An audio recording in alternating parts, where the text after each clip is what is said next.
that alone has developed a lot of mental fortitude for me to where I won't ever give up. So unless I decide to not continue, but that's up to me. Nothing's stopping me.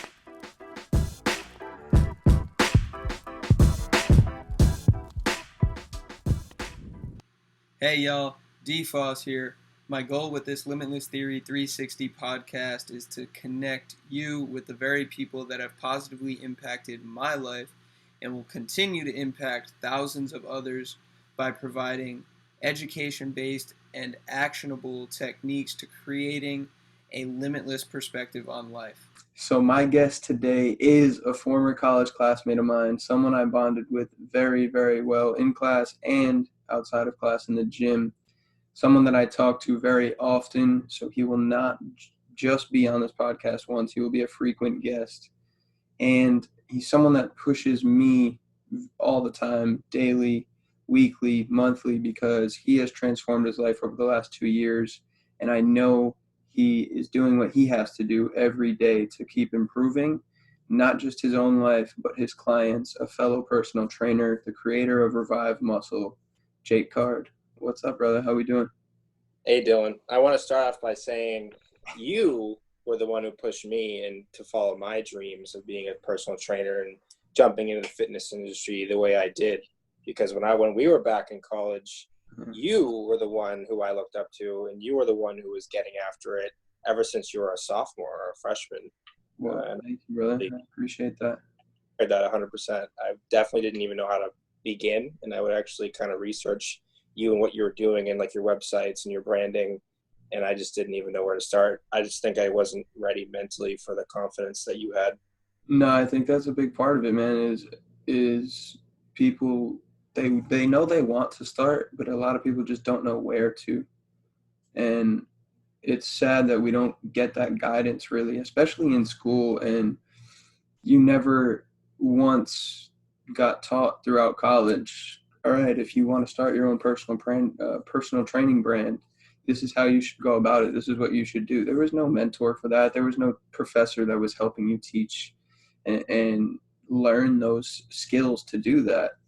Nope. So it's tough. And I have been fortunate to have people that pushed me in that direction, gave me that confidence to start at that age. So I'm glad it could get passed on. Paying it forward is what it's all about, just like we do with our clients now, whether they want to do their own sort of fitness venture or they just want to improve their overall health and lifestyle, and we can provide that education for them. And I think that's all this life is. You live, you learn, and you pass it on. Yep. So I wanted to start back when you were younger. I know you've said multiple times, and the people that follow you know your story of not always being the person that was fit or known for sports or anything of that nature. So take me back to when you were 10, 11, 12 in, middle school or elementary, whatever it may have been.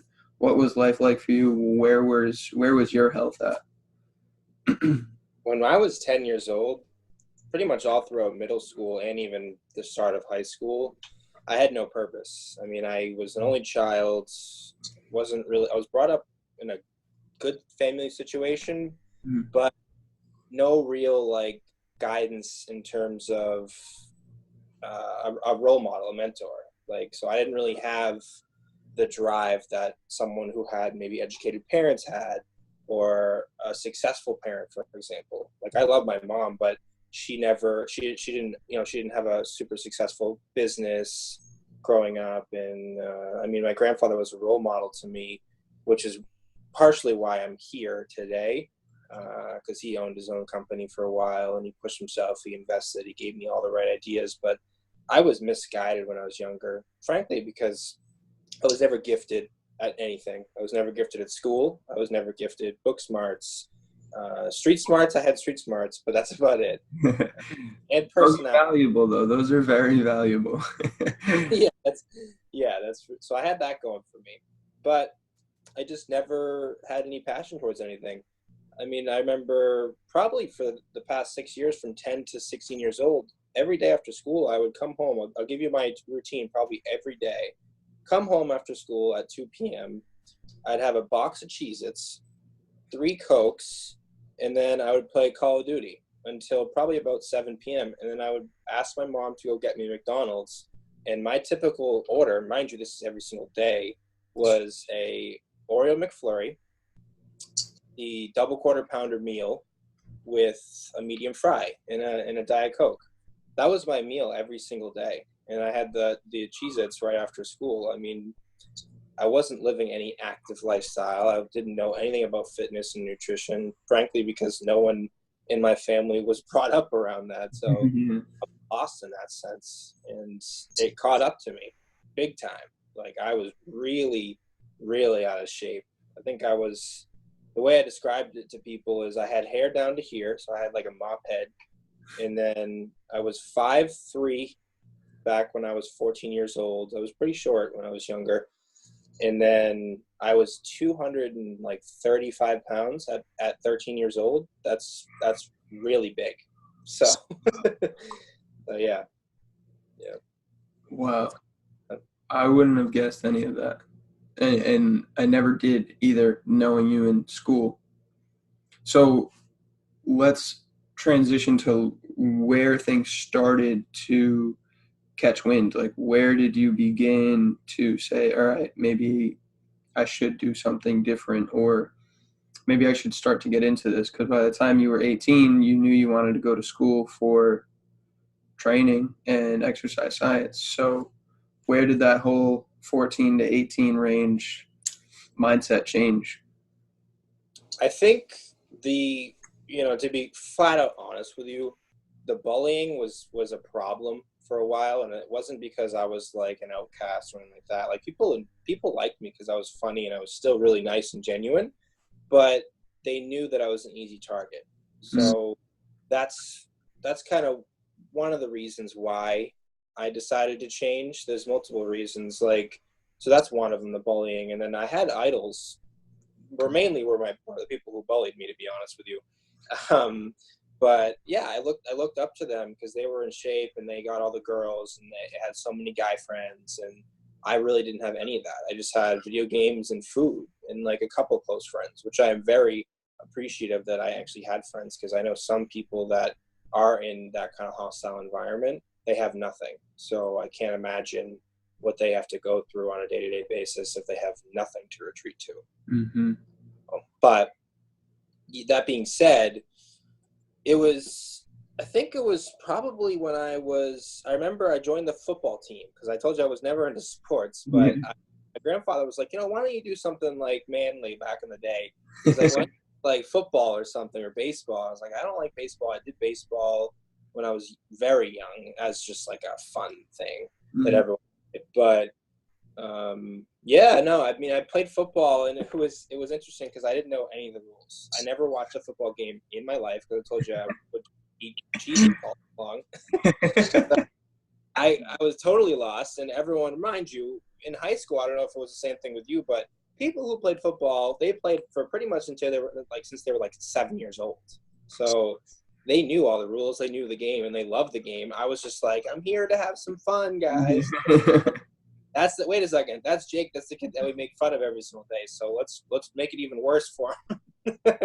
So Throw the football at you, make you carry shit, and then when you're on the field, just gang tackling or cracking you as hard as possible for no reason, that kind of stuff.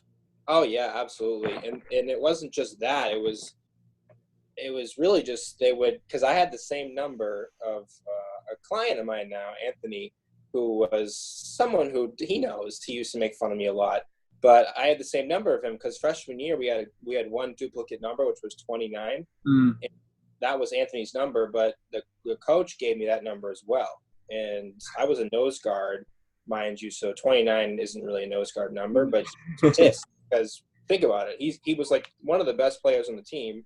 He's popular, he was in shape, and he was a good player, and I have the same number as him, so he was pissed. So he made it every single day to make sure that I I hated football and I was miserable. And if Anthony's watching, I know you did that.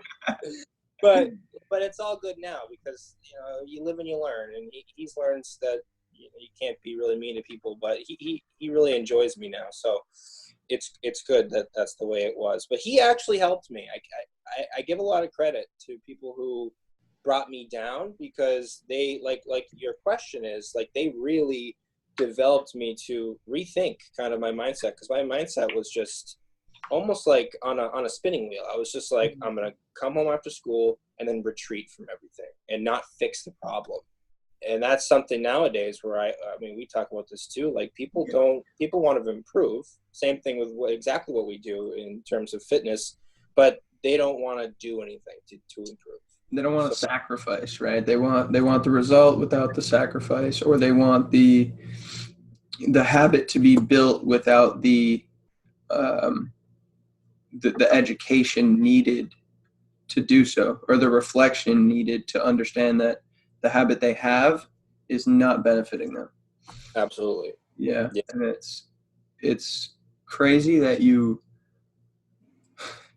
say that, all of that, because I think back to my days playing football in high school.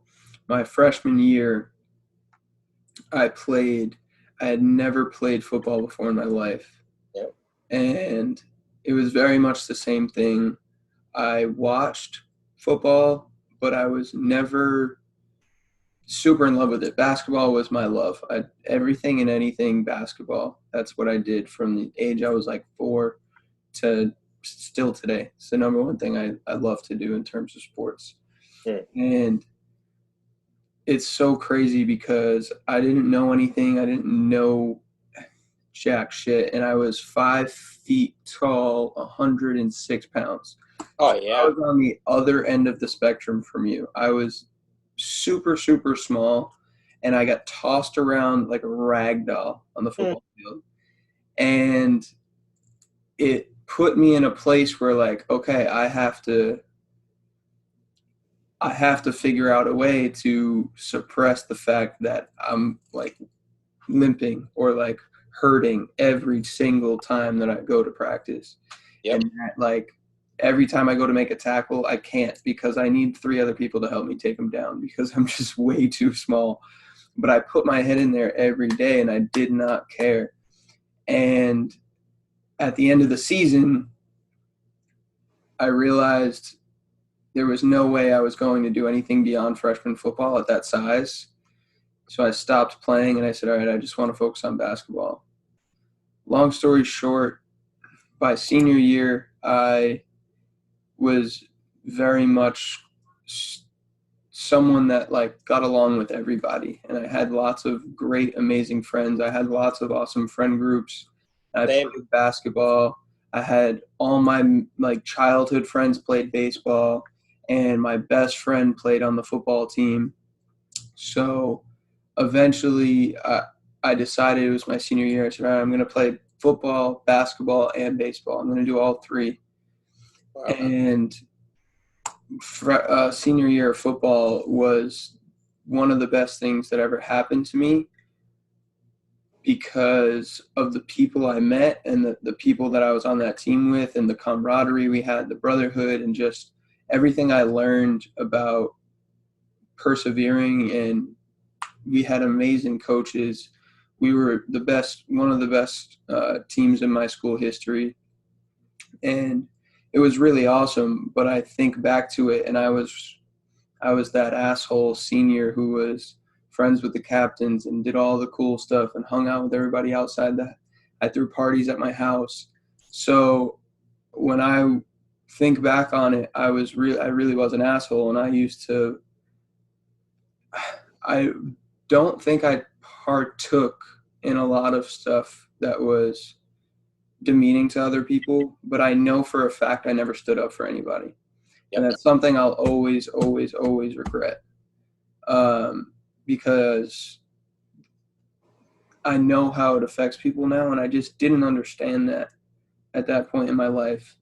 And I think that's why it took such a big transition when I got to LaSalle of like, I totally went into a wormhole and I became very quiet. I was not very explosive with my personality as much as I was in high school. So Yeah, it's funny that we both kind of went in to the same thing with football, but now I think about it too, and I sit there and I regret all the stuff that I said to people or stuff that I watched go on while people were getting picked on and stuff like that. And I think it's something now that I'm being so much more aware and learning so much about psychology and ACEs and childhood trauma and all that stuff, how it affects people. It's something that I try to really implement to the kids that I mentor. I have a kid that I train that's 14 years old, and I'm always talking to him about stuff like this. And then I have a mentee that I go to see at the school once a week during the school year, and I always make sure to have like genuine conversations and make sure that they understand the power of this kind of stuff, because it can add up, absolutely. and not everybody can reflect and look in the mirror and do what you did with it, which is say, okay, how can I change, or how can I get out of this wormhole that I'm in? And respect to you for that 100%. That's real. It's tough, dude. Like, I mean, when you're that down in the dumps, and you have also when you have nothing to look forward to in terms of like a hobby or a passion, anything can get you kind of demotivated. You know what I mean? Like they know what to pick on, because they know that I'm just going home after school every day and playing games, and they know I don't have any sports to play or hobbies to play or that many friends or parties to go to.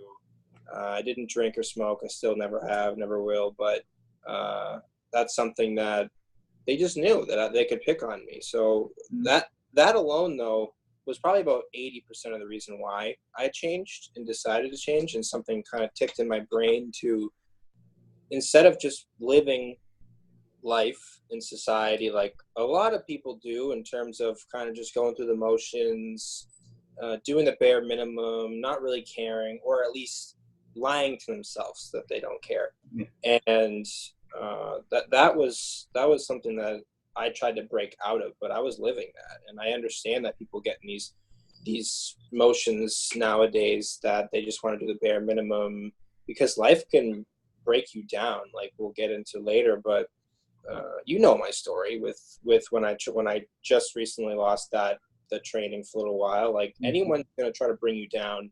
If you're successful, if you're failing, they're going to push you in each direction. So if you're good, they're going to push you down. If you're doing bad, they're going to push you down. So it's just the way it is nowadays.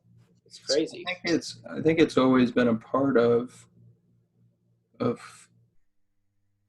society, but I think a big thing that we're experiencing as millennials and the Gen Y, Gen X, is the internet is exposing us to unprecedented amounts of opportunity, but also negativity, right? Oh, yeah.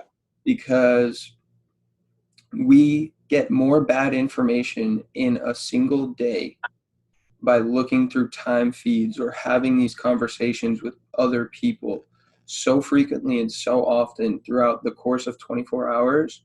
We're exposed to more negative news than someone in the 1920s was in an entire year.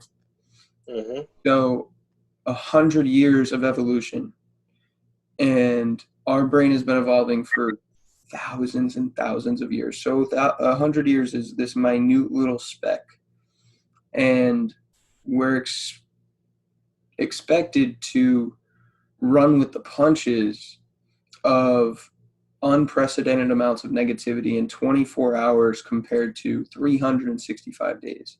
Yeah. So it's all about your choice of what you consume, from food to energy with relationships and content that people are putting on the internet or putting in books and magazines, newspapers, whatever it may be. It's all about what you consume, because if you're not watching CNN, Fox, and the 6 o'clock news, then you're going to have a lot more positivity. Yeah. You know what I'm saying? If you cut those relationships with people that just like to push you down, push you down, push you down, or anything for that nature that is negative, you have the opportunity to insert positive in there and completely change the realm of each day. You either get further down each day or you get further up. There's no steady state anymore. No. There really isn't, because we're evolving so fast and things change so frequently. So I think it is really true that regardless of where you are, there's going to be people pushing you down, but it's a matter of, all right, what can I do to get away from that? Or how can I push in the opposite direction without exerting way too much energy and just drowning myself trying to do so? You know, Absolutely. like trying to push through a brick wall when sometimes you just have to go around. Yep. So, yeah, man, it was a weird couple of weeks where we hadn't talked, and I was like, something's up with Jake. I gotta check him out and see what's going on, because we were talking like every week, this, that. We're talking websites, apparel, you know, branding and marketing and everything. And then it was like, I was like, okay, we gotta see what's going on. But I'm glad that, like you said, you're persevering through that and you're figuring it out, finding other ways. So Yeah. I want to, because I told everybody, right, you're the creator of Revive Muscle, the one and only Revive Muscle. So where did you come up with Revive? What does Revive mean to you? So like I said, in terms of my transformation, I decided to fuel all the energy of not being bullied, not having any passion. And something clicked in me when I think I was graduating freshman year, and that was after the football season when I had time.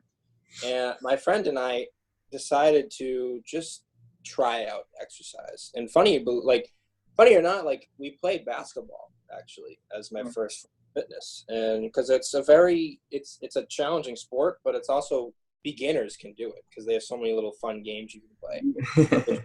That's why basketball is such a great sport. And I mean, we would play basketball at the YMCA every single day for like probably 5 hours a day because we became obsessed. Like we literally became obsessed.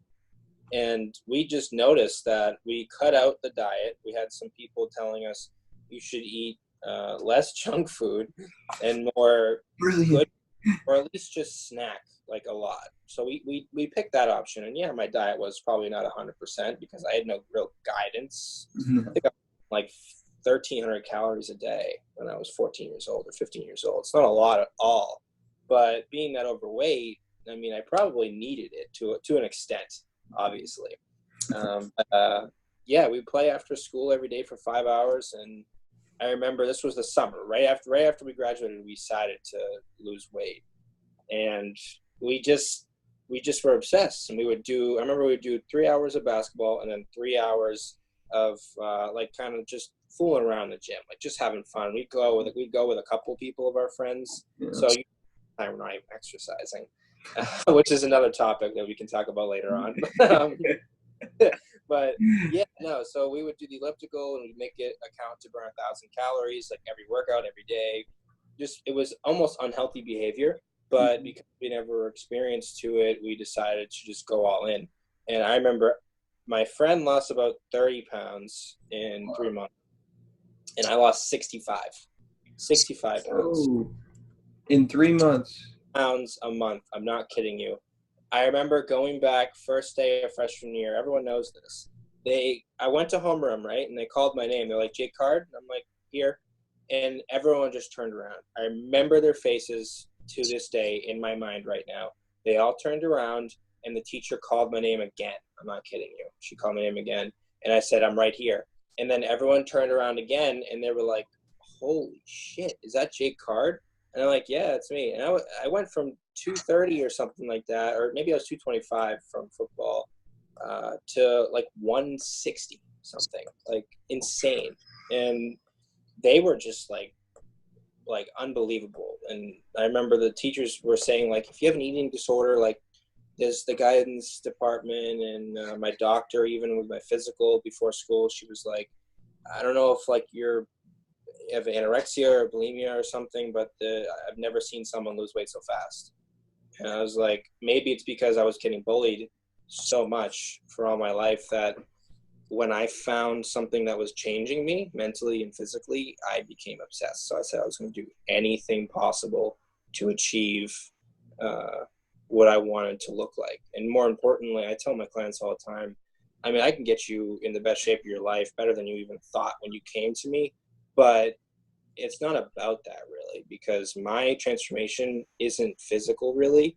It's, and I only people that actually have been in shape for a while can tell you this, but interviews, this podcast, for example, anything that takes you out of your comfort zone, for example, I am not afraid of. And I was absolutely afraid of that shit every day of my life. I would never want to do a presentation. I'd never want to say hi to a girl. I would never have any confidence for myself, look even myself in the mirror. And now it's the total opposite. And it's not like I flaunt it because I have it, but it's more of a kind of a factor that I know if I can achieve something in the gym, for example, or if I can go through all that mental fortitude and constantly breaking my body down, repairing it, and then just doing it over and over again, and staying consistent. I know that anything else in life, like the problem with the gym, when I had to find a new gym, I wasn't going to give up because I know that, I mean, I've been training legs, which is unlike most people. Ever since I started, never skipped a leg day in my whole entire life. So that alone has developed a lot of mental fortitude for me to where I won't ever give up. So unless I decide to not continue, but that's up to me. Nothing's stopping me. So I like that. Nothing is stopping you besides you.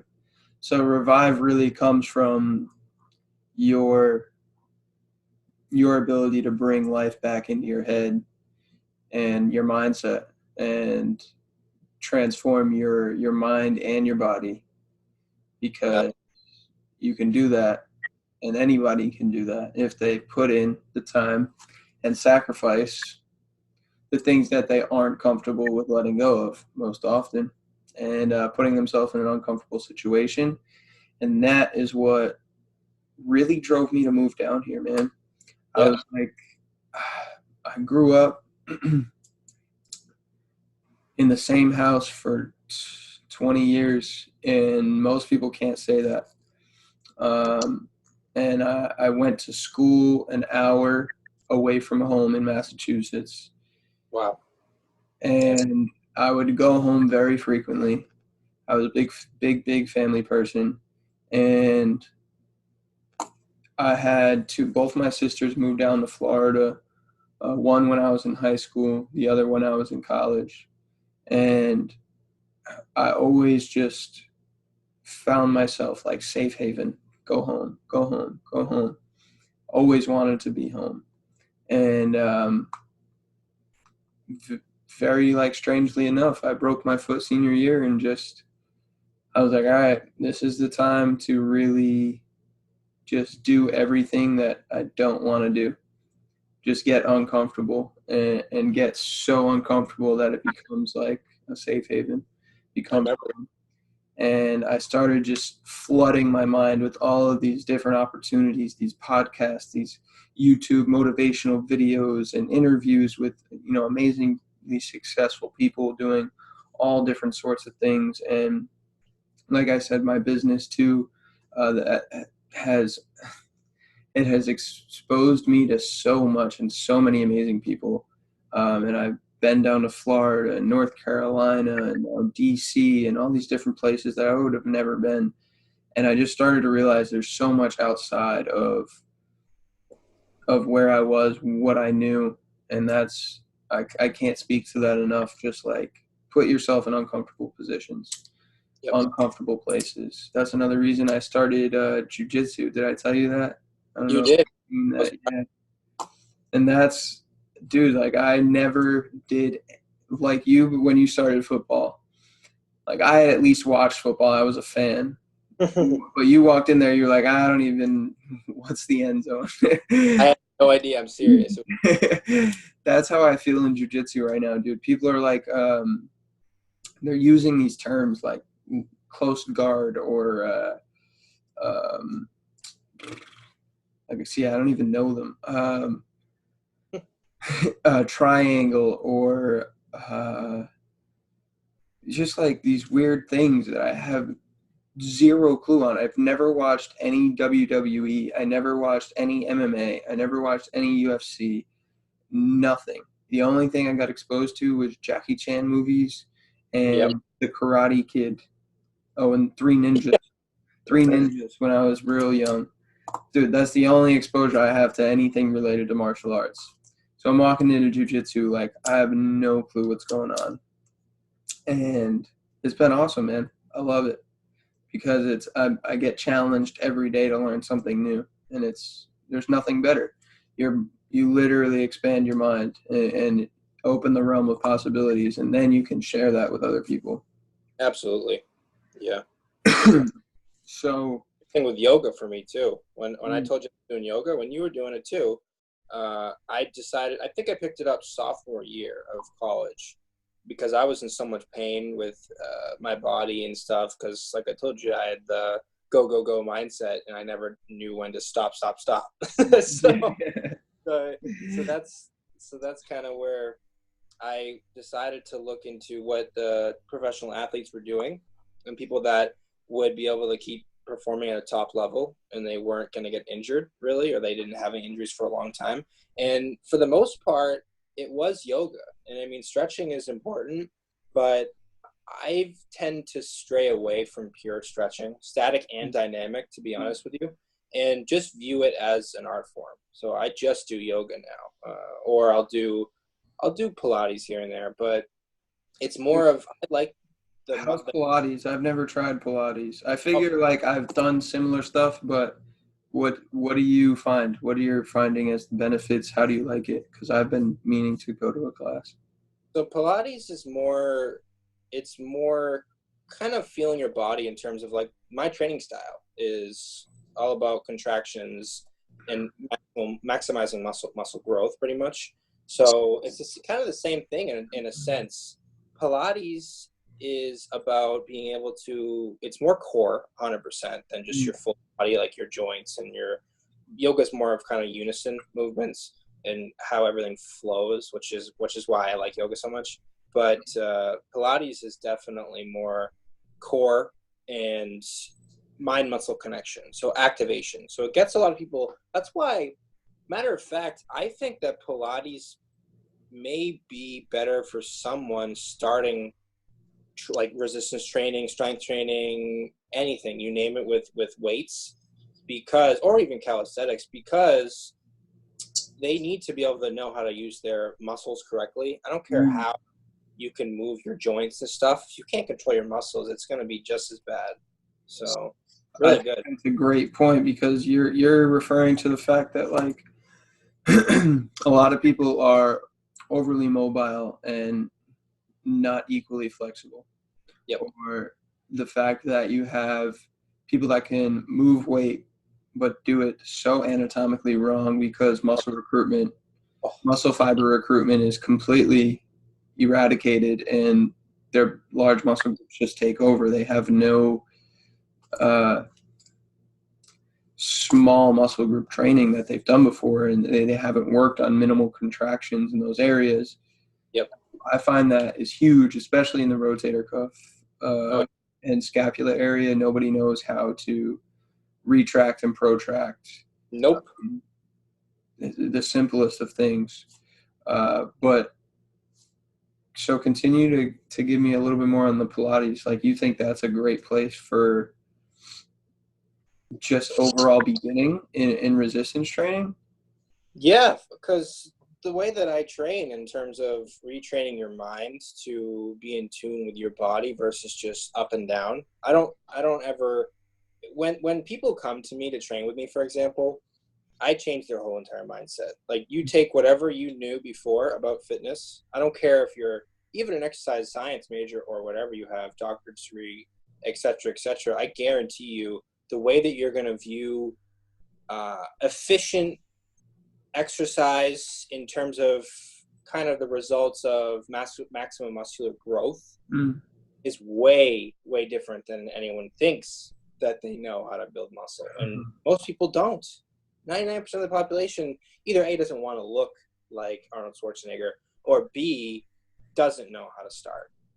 So they get themselves in that issue. But yeah, Pilates is incredible. I mean, it's a lot about using your muscles correctly, activation, and core control. And those are the foundation of what I teach my clients, even before I look at their pliability and flexibility and mobility. I mean, I can take you on an FMS, or just, I don't even need that. I can just look at you. Yeah. And push you through some movements and know if you need work, but you can't know unless you try if they are in tune with their muscles, and no one really is. Not even people that have been training for 10 years are. So be able to retrain your brain, and I think to a lot of people, challenging a lot of you guys out there, and women, I think Pilates is something, and yoga, both 100%, are really good, because Pilates is going to train your mind as well as yoga. Yeah. But instead of it being in unison, kind of like a flow and an art form like yoga is, it's more about controlling your muscles the right way. And that way, matter of fact, you'll probably get less injured than just trying to be more mobile and flexible. Yeah, no, I totally agree. There's a few things that I really, really take seriously at the beginning of working with somebody. And like you said, an FMS doesn't tell me a lot. It does not tell me a lot. I learned much more about the way that you introduce yourself to me after walking in the door. I watch your first couple steps. I look at your posture. I analyze your movement really, really quickly. And the way that you are able to just feel comfortable or uncomfortable in a situation, and the way that your nervous system interacts with any external stimuli kind of tells me exactly how it reacts with internal stimuli. Yep. So regardless of what you're telling your brain, it's only going to pay attention to what it wants to and what it knows best and what you've told it to pay attention to for so long. It's chronic. And I think that ability to acutely focus on a muscle contraction and do so especially once your heart rate is going. Oh yeah. Something that people lack so much control over is the breath and the ability to have your heart rate elevated and then focus on a muscle contraction or an anatomical position so that you can get into it and then have capacity in it. But nobody understands that stuff, and I'm definitely still trying to figure out the best way to go about it. I think I'm slowly progressing and getting there in terms of, all right, a client walks in, what's the best way, undoubtedly, to be able to teach them those things. I'm still always evolving that, because you never know everything, but yep. That's really good to know about Pilates. I'm going to put it in my schedule to do it next weekend. I have a lot of clients who do it, but then come to me and they think we do different things. Does that bother you? Yes, it does, because I don't think you should cross transfer or cross compare different types of training styles. I think they complement each other. I don't think that you should look at Pilates and say, oh wow, like whatever Dylan's doing in terms of reconstructing my breathing or my mobility or my activation work or just how I function as a normal human being, pain-free, that they complement each other. They don't need to clash each other. I mean, I think if you can control your muscles And especially if you can add in controlling your joints around that, you will literally probably, if you truly can do it, you won't get injured ever again. And you won't have any pain ever again if you stay consistent. That's my asterisk. So, yeah. My main thing too is I think of fitness as so much more than the traditional things that you hear in the fitness realm of, all right, you're either with a personal trainer or you're at physical therapy or you are at Pilates or yoga or a boot camp or a HIIT training. Yeah. All of these like fad words. It's like playing a sport is fitness. Going surfing is fitness to me. Jiu-jitsu is fitness to me. Yep. Simply taking 5 minutes out of my day to roll out when I feel stiff after doing some work on the computer. That's fitness. 100%. That is so much a part of everything that you do. Anytime you move, you're training your nervous system. We've talked so much about that. I know we're going to have a complete podcast on that with and alone by itself.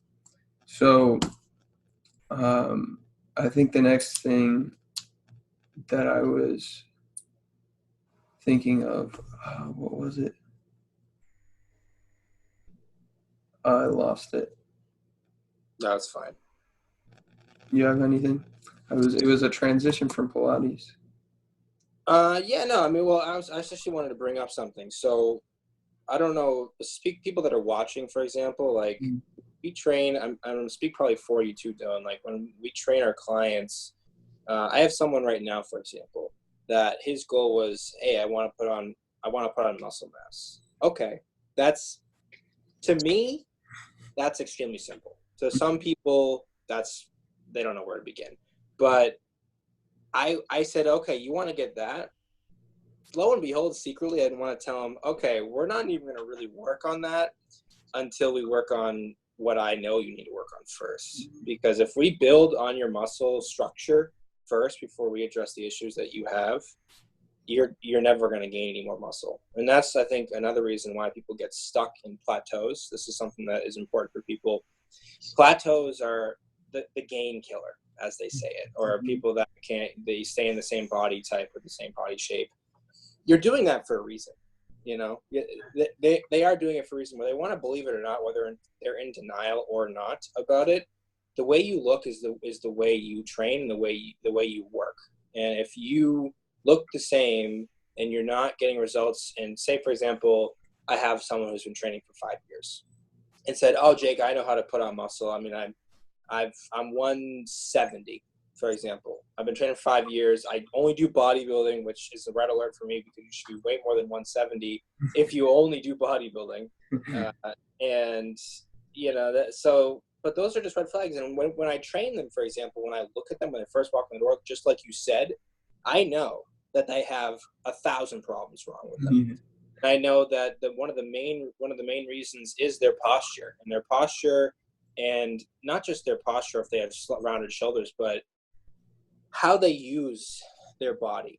And that's something that's important. And what I never really understood was people would always say, hey, you stretch out, for example, you strengthen your tendons, ligaments, and the small muscles, rotator cuff, for example, around the bigger muscles that support that base, you will be able to gain size in other areas. And I never really understood that until I started doing it. And I'm like, holy shit, like they're actually true. I can break through plateaus, muscular and strength-wise, by paying attention to those things. And it's because when you get in such the rhythm of doing what you're doing, number one, you're going to stay stagnant because your body needs change in some form or direction, whether that's intensity, duration, types of exercise, you name it. And something that may be new to you is like, or maybe not, but you don't have to look at it as just intensity, duration, sets, reps. How about we break down the individual sets? So I look at it as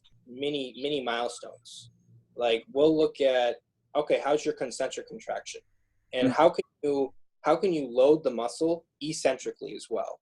Those are the things that I think set me apart from people in terms of how I can build people's frames up to look like fitness models or competitors, or just look the best they've ever looked, because they overlook that type of training. And I know that you know that, but Yeah, that's I a lot of do. people that say that.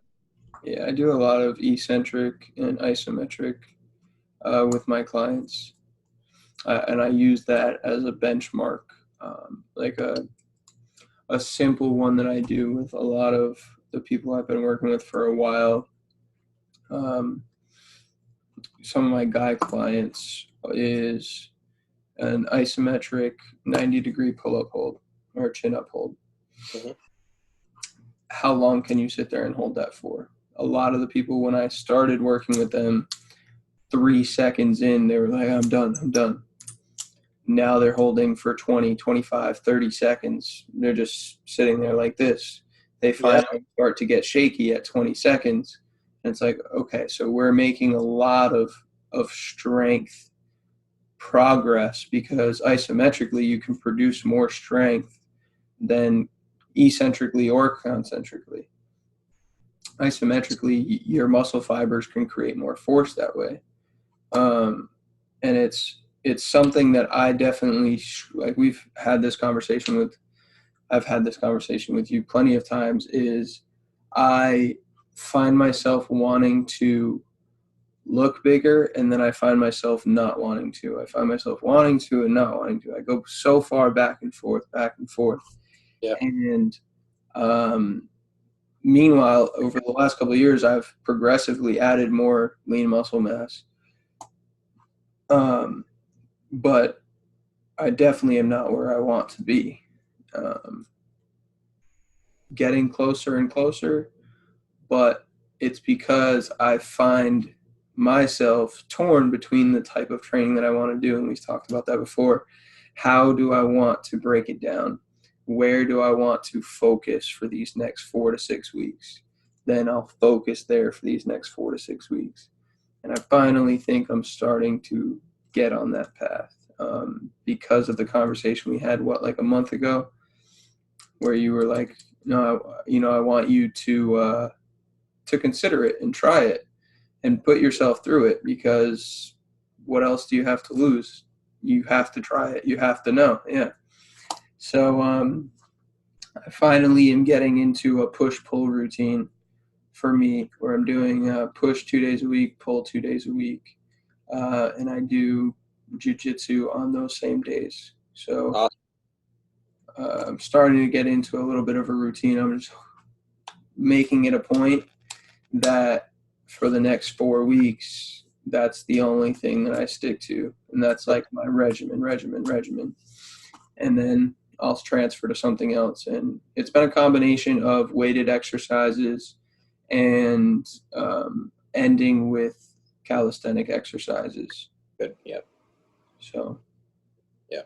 I Resistance appreciate that. builds muscle. Like, I mean, calisthenics can build muscle too, but to a point. Okay. There's only so much to progress where you need external stimulation. So that's something I'm a huge believer on. Like, I still do pull-ups, I do push-ups, I do dips, I do plenty of stuff. I do the handstand push-ups, you name it, but I don't prioritize that. Those are accessories for me. Yeah, that's a good way to look at it. I like that. I've been really digging deep into kettlebell and mace and animal flow. That's been a huge thing for me as of late. And how I'm programming that into what I'm doing right now is I work on kettlebell, mace, and animal flow skills for about 5 to 10 minutes before my lift. And that becomes something that gets my heart rate up. It helps me when I'm fresh work on a new skill and a new movement for, movement variability and gaining capacity in certain areas. But it's also great for just opening my body up and Oh yeah, getting loose and feeling ready, now that I've put my central nervous system under some sort of weighted external stress. So, yeah. dude, I did a workshop a couple weeks ago. It's called the 4Q system, from Institute of Motion. And it was really intriguing. He said, this is how we should look at exercise. 4Q, there's 4 quadrants.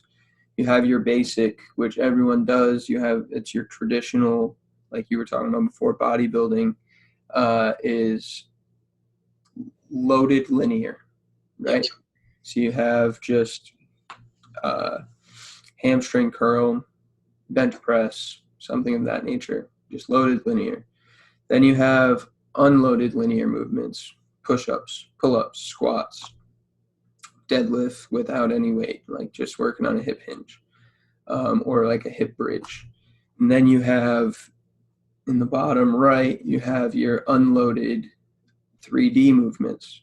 So things where you're having your spine rotate in the transverse plane. And then what most people lack and what most people don't do enough of is your loaded 3D movements, which is why I'm really getting into the kettlebell mace. The guy that did it, Giovanni Roselli, you can check him out. He's a former WWE wrestler, and he was dying from all these different ailments and injuries he was having. He got introduced to this stuff, and he does workshops all around the country now speaking on this stuff, but loaded linear movements, and he works along with Viper. I don't know if you're familiar with Viper. It's it almost looks like a PVC pipe, and it has handles on it, and it's open on both ends. Oh, yeah. Yep. Yeah. So he works alongside them, and so he does a lot of kettlebell, mace, and Viper stuff. And I took a couple things from him, and it was like an integrative workshop. So we were doing, come up with exercises for a specific body part within a certain quadrant of the 4Q. And I used your lat pull down example, where if the machine is here, you actually sit perpendicular to it, and you're going and pulling down this way. And I had wrote that down, and I'd said it's basically like I didn't know what to call it. I was with a little group of people. I was like, it's like a perpendicular lat pull down. And they were like, well, what are you talking about? I had to show them. They're like, oh, wow, yeah, no, it makes perfect sense. You're just elongating the muscle fibers of the lat by getting that thoracic rotation. Mm-hmm. And they were like, oh yeah, okay, awesome. So I was thinking about you when I was there, but it was really cool. You should check out, like I said, Giovanni Roselli. I think I'm going to be getting a workout in with him soon, which will be really cool. Yeah. But we clearly have so much more to talk about. We didn't even scratch the surface. We didn't even, matter of fact, we didn't really dive into any topics, to be honest. We're just kind of getting to know each other. Yeah, more so. And for our community of people that will hear much more from us in the future. So what is the next big thing you're working on right now? So today, actually, I'm working with my friend Jackson. We're going to finish the website. So Shopify is going to be up. So we're working with Shopify to add in the add to cart features. So you'll be able to purchase the programs right off of that, and then, via Venmo, PayPal. Then do a web redesign, because I like the way it looks, but we want to make it even more user-friendly, but simple. Like, I want to go after kind of the design of Nike and Gymshark, in terms of they have a lot of appealing colorized images, but it's very straightforward. So that's the way I want to go for my website. But that's simple. That's kind of it in terms of today alone. Yeah. And then, like I've been telling you for a while, I've been working on the manuals. So that's just another way to reach other people that may not be prepared to do a one-on-one session for me, may not have the confidence to do online coaching, may not have the confidence to buy a program, to do a diet plan, an exercise program, you name it. It's just going to be kind of more of a, how do I sit in the background, get information that's correct, that's not just going to put you like a hamster in a spinning wheel, and then just, nice and cheap and simple, which is going to give you information to start to gain confidence in fitness. No one should have the feeling, like I tell you, and all my clients, it aggravates me that people don't have any confidence in themselves and their bodies. It aggravates me that people don't act upon that. And this is coming all from love, because that was me, and now it's not me. And that's something that, this is why I joined this industry and this business, is not to make money. It is not to even transform people's bodies, because to me that's just a gift that I have that is not really that difficult for me. It's just, it's just retraining the mind, dude. Like, that's all it is. Like, I want people to never have, like, and I did a post about this a couple weeks ago on Instagram. I want people to never have the feeling of feeling down on themselves, or being bullied, or not knowing what to act on, or what passion to follow, what hobby to follow, or not loving themselves, or having to wear a t-shirt in the pool, for example. All that shit I had to go through, that's the reason why. And that's what fuels my energy to get people results. And that's why I reach out to so many people and do so much community outreach, and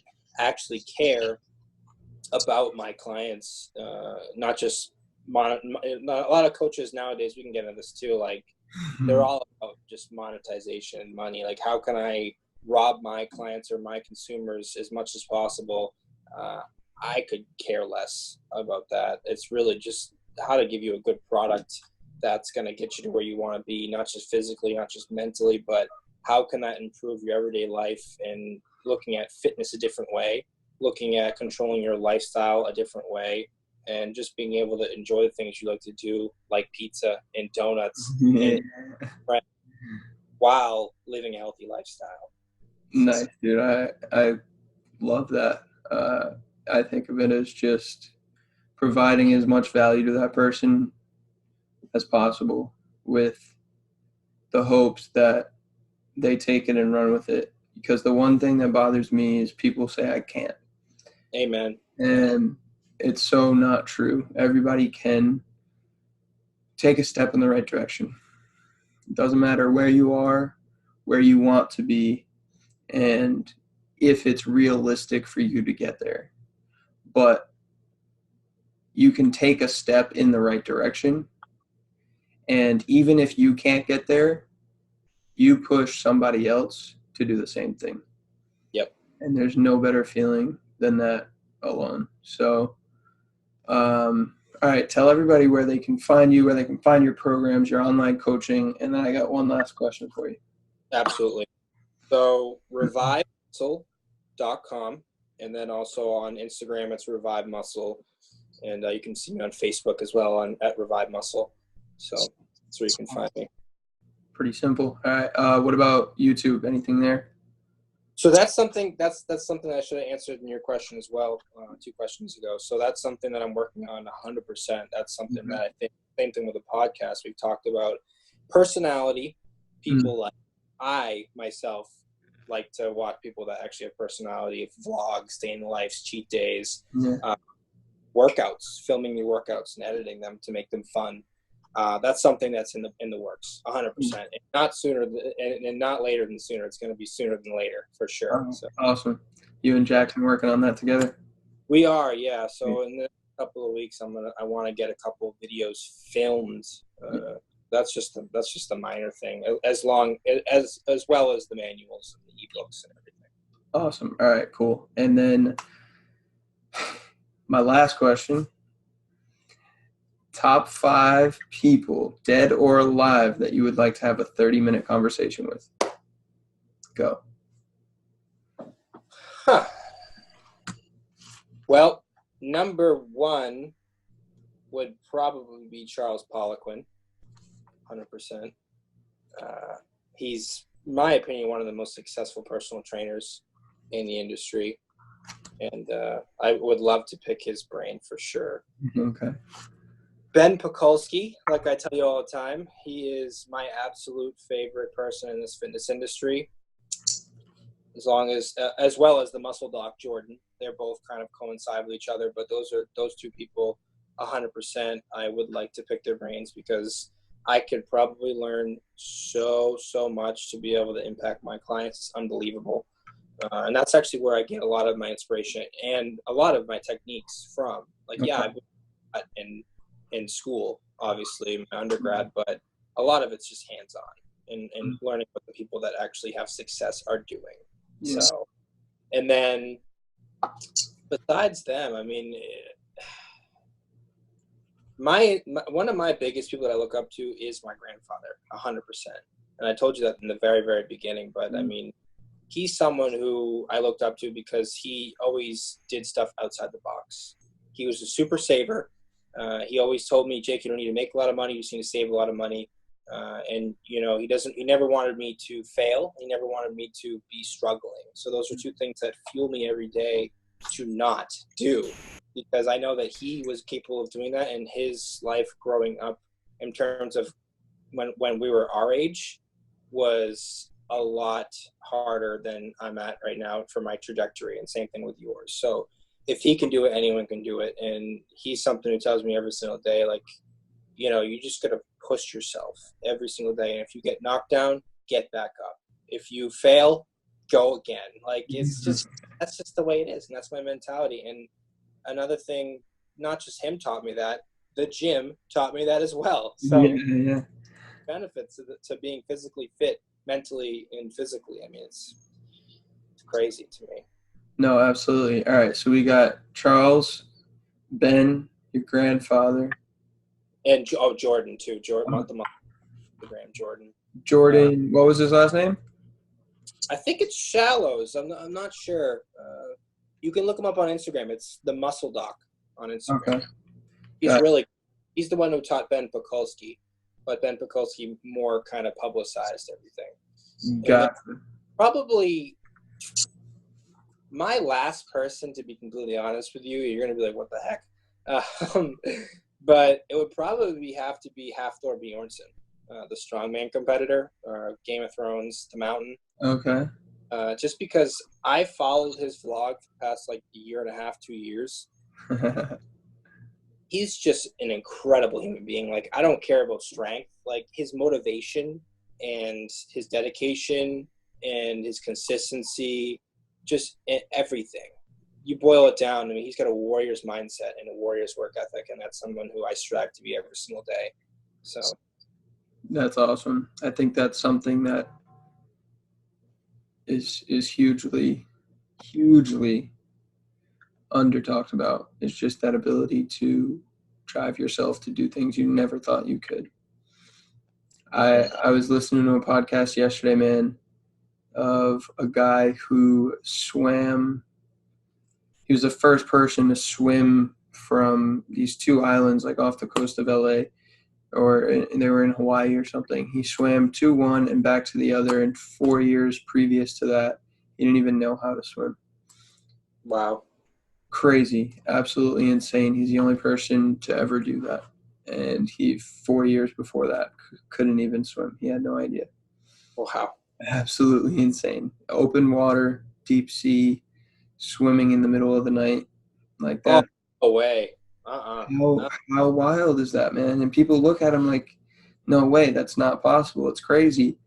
And he was like, yeah, whatever. Like, I'm living proof that it is possible. Damn. But, dude, thank you so much. This was awesome. Like I said, we just scratched the surface. For everybody who listened and watched, I hope you took something from this. There was a lot to be taken, everything from having a purpose to cultivating one and reviving yourself and your mindset to get out of the dumps, regardless of when it happens and where you are in your life, to specific training, adaptations, and getting beyond plateaus. We're just getting to dive in, and we're just getting started for both of us. So I'm super excited to see what comes in the future.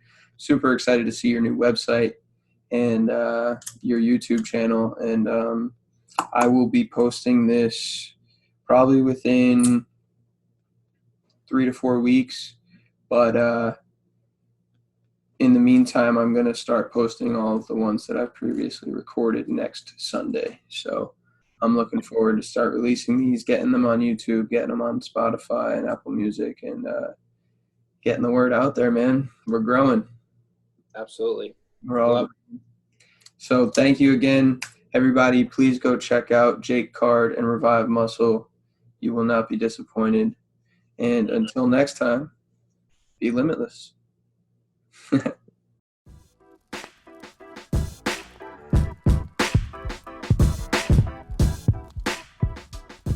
Please, y'all, if you were able to take anything from today's podcast, please share it with your friends, family, and anybody looking to live that free and limitless lifestyle. Or you could even write a review or leave a comment down below for us. It'll be greatly appreciated.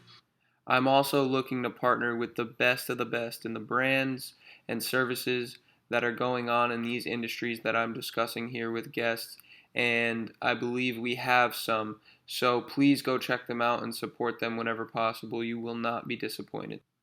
All right, y'all, you have to check out revivemuscle.com. Jake was very kind, and he is giving everybody 15% off to all of his programs at revivemuscle.com. If you are looking for a program to get you started or to elevate your game and get you through plateaus, check out what he's got.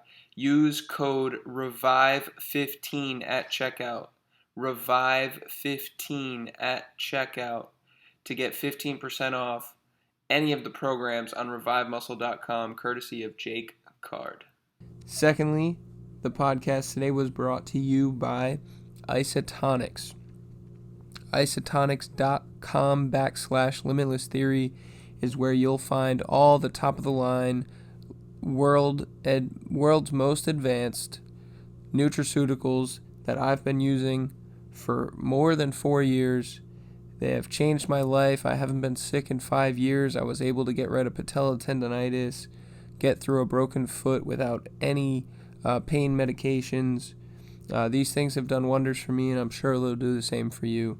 Check out some of the reviews at isotonics.com, and if you choose to buy anything, go to isotonics.com/limitless theory and use code 10OFFMA. That is 10 capital OFF capital M capital A. 10OFFMA, all capitals, for 10% off at isotonics.com, the world's most advanced nutraceuticals.